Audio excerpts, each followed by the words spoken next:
Everyone, welcome to my channel success tips. আমি কোহেলি তোমাদের আজকে করাবো এবিটিএ পেজ নাম্বার 222 পেজ, কিন্তু কোয়েশ্চেনগুলো আছে 223-এ, মানে পরের পেজটাতে দেওয়া আছে। এটা আমরা করছি এসএ কিউ, 2 মার্কসের এসএ কিউ। 2 মার্কসের এসএ কিউতে কি আছে, প্রথম কোয়েশ্চেন দেওয়া আছে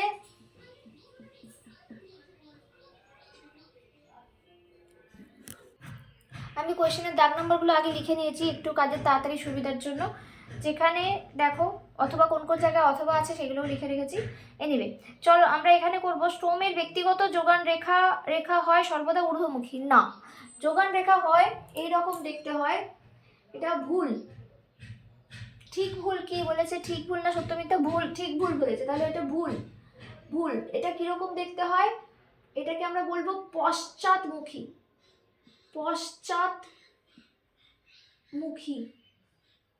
পশ্চাৎমুখী, ঠিক আছে। শ্রমের যোগান রেখা হয় পশ্চাৎমুখী। তারপরে অথবাতে বলেছে যোগান নিয়ম অনুযায়ী দ্রব্যের দাম বাড়লে যোগান কমে। এটাও ভুল। কি হবে, দ্রব্যের দাম বাড়লে যোগান বাড়ে। দ্রব্যের দাম বাড়লে যোগান বাড়ে।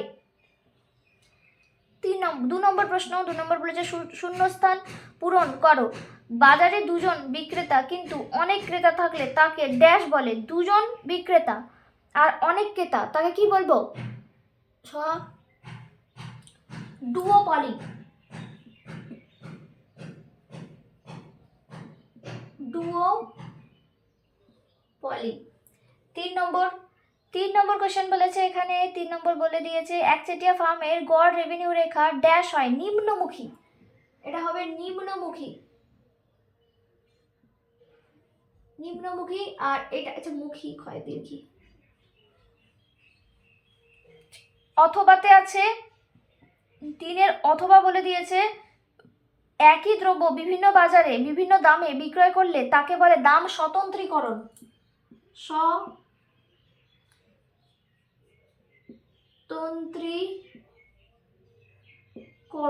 স্বতন্ত্রীকরণ। তারপরে বলছে মার্কআপ ব্যবস্থা কাকে বলে। মার্কআপ ব্যবস্থা কাকে বলে, আশা করছি এরকম কাকে বলে দেবে না।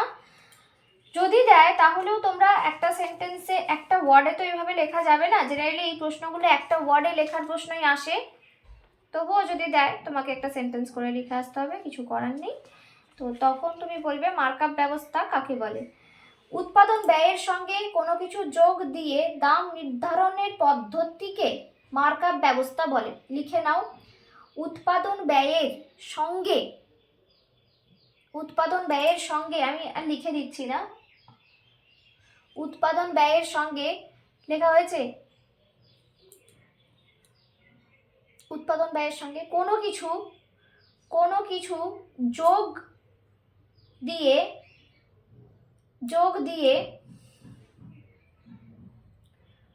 হয়েছে। উৎপাদন ব্যয়ের সাথে কোনো কিছু যোগ দিয়ে দাম নির্ধারণের পদ্ধতিকে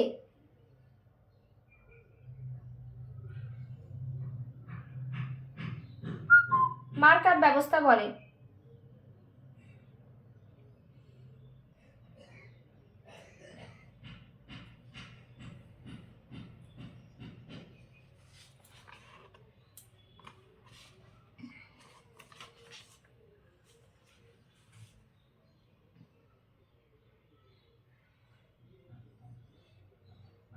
এবার এর পরের প্রশ্নটা দিয়েছে এখানে, বলেছে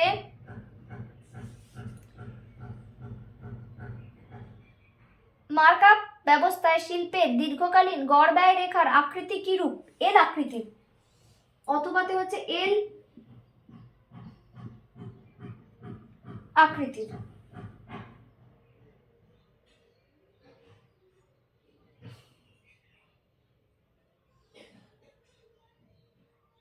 তারপরে বলেছে 5 নম্বর সমক পার্থক্য চলের সকল মানের উপর নির্ভর করে। সমক পার্থক্য চলের সকল মানের উপর নির্ভর করে, ঠিক। এটার অথবা 5-এর অথবাতে দিয়েছে আয় বন্টনে বৈষম্য না থাকলে সমতা রেখার ওপর মিশে যায়, ঠিক। 6 নম্বর কোয়েশ্চেন, বিস্তৃতি কি, এটা যদি কাকে বলে এরকম ভাবে প্রশ্ন দেয় তাহলে তোমাকে লিখতে হবে বিস্তৃতি কি। আমি বলে দিচ্ছি, কোয়েশ্চেনের আনসারটা লিখে রাখো, মুখস্থ করে যাবে।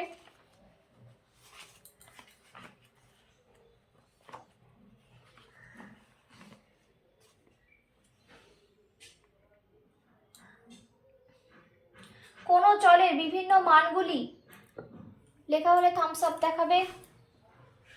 কোন চলের বিভিন্ন মানগুলি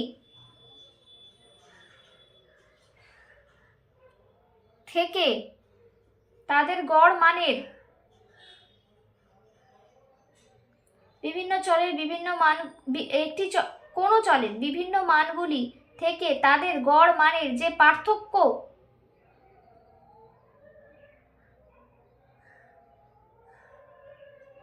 বা ভেদ থাকে তাকেই বিস্তৃতি বলা হয়।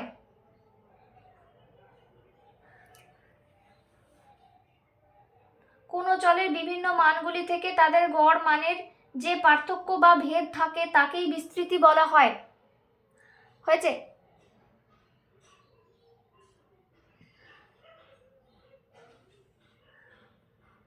আচ্ছা, এর পরের প্রশ্ন,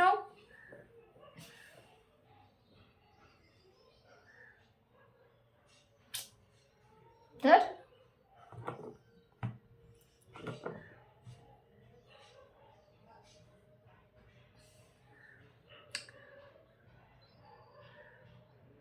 6 নম্বর হলো 7 নম্বর প্রশ্ন হচ্ছে, ক্যালোরির মাধ্যমে দারিদ্র পরিমাপকে ড্যাশ দৃষ্টিভঙ্গি বলা হয়? জৈবিক দৃষ্টিভঙ্গি বলা হয়। 8 নম্বর প্রশ্ন হচ্ছে, একচেটিয়া শিল্প সমষ্টির একটি উদাহরণ দাও। একচেটিয়া শিল্প সমষ্টির একটি উদাহরণ দিতে বলেছে।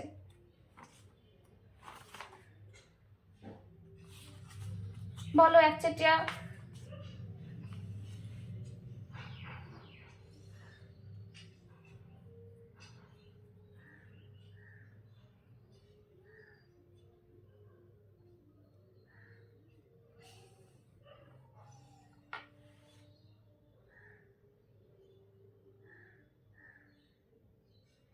শিল্প সমষ্টির উদাহরণ হচ্ছে টাটা, বিড়লা,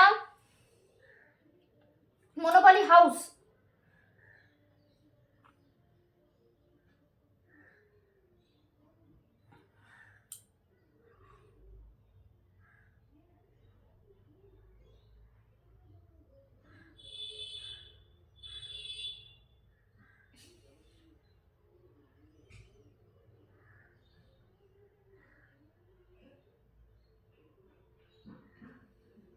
বেসরকারি কেন্দ্রায়ন যখন একটি তোমাদের এই প্রশ্নটা কিন্তু ইম্পর্টেন্ট। বেসরকারি কেন্দ্রায়ন কাকে বলে, কয় প্রকার, উদাহরণ দাও।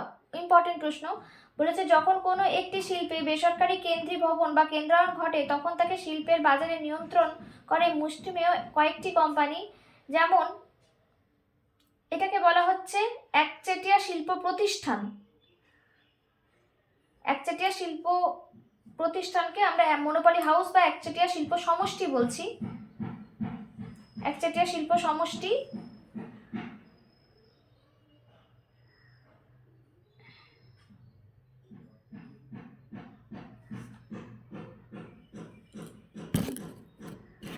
বেসরকারি কেন্দ্রায়ন কাকে বলছে তাহলে, যদি কিছু মুষ্টিমেয় বলছে যে যখন কোনো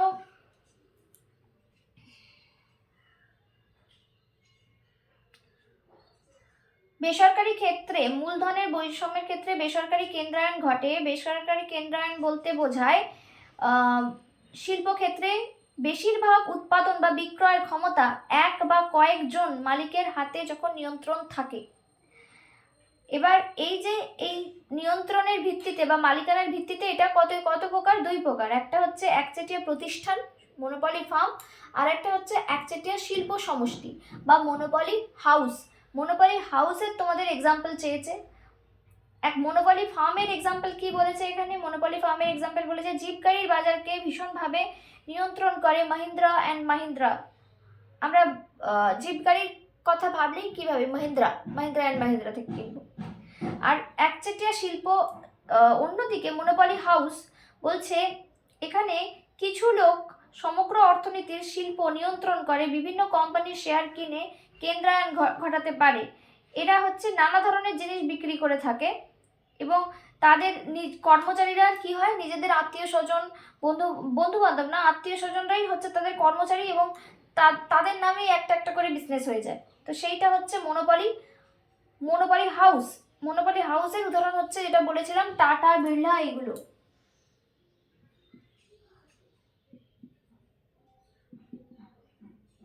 টাটা, বিড়লা আমি দুটো এক্সাম্পল দিলাম। এখানে অথবা বলে একটা প্রশ্ন আছে, আমরা দেখব। 8 অথবা দারিদ্র হার নির্ধারণের সাধারণত একটি কি অনুপাত ব্যবহার করা হয়? মাথাগুন্তি অনুপাত। এটা হার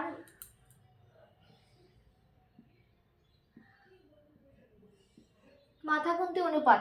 9 নম্বর বলেছে ডব্লিউটিও কত সালে প্রতিষ্ঠিত হয়? 1995। অথবাতে বলেছে ভারতীয় জীবন বীমা নিয়ম কত সালে স্থাপিত হয়? 1956। তারপরে বলেছে ট্রিপসের পুরো কথা কি? TRIPS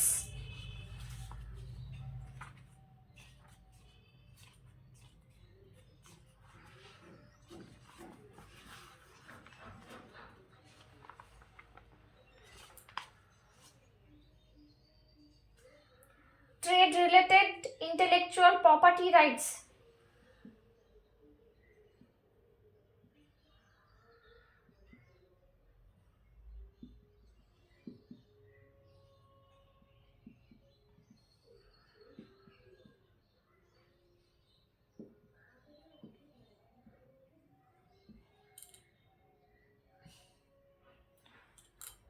TRIPS. আর ট্রিমস যদি বলে, ট্রিমস TRIMS, ট্রিমস যদি বলে তাহলে হবে ট্রেড রিলেটেড, আইতে কি হবে? Investment measures. ঠিক আছে, আমরা 223 পাতার এসএকিউ গুলো, একটা 1 মার্কসের এসএকিউ, 2 দাগের কোশ্চেন ছিল, 1 মার্কসের এসএকিউ, সেইগুলো সলভ করলাম। শূন্যস্থান পূরণ আর সত্য মিথ্যা। আশা করছি বুঝতে পেরেছো। বুঝতে অসুবিধা হলে অবশ্যই আমাকে বলবে। আর যদি তোমরা নোটস চাও, সাজেশন নোটস, অবশ্যই আমার সঙ্গে কন্ট্যাক্ট করতে পারো। কন্ট্যাক্ট ডিটেলস ডিসক্রিপশন বক্সে দিয়ে রেখেছি। Thank you.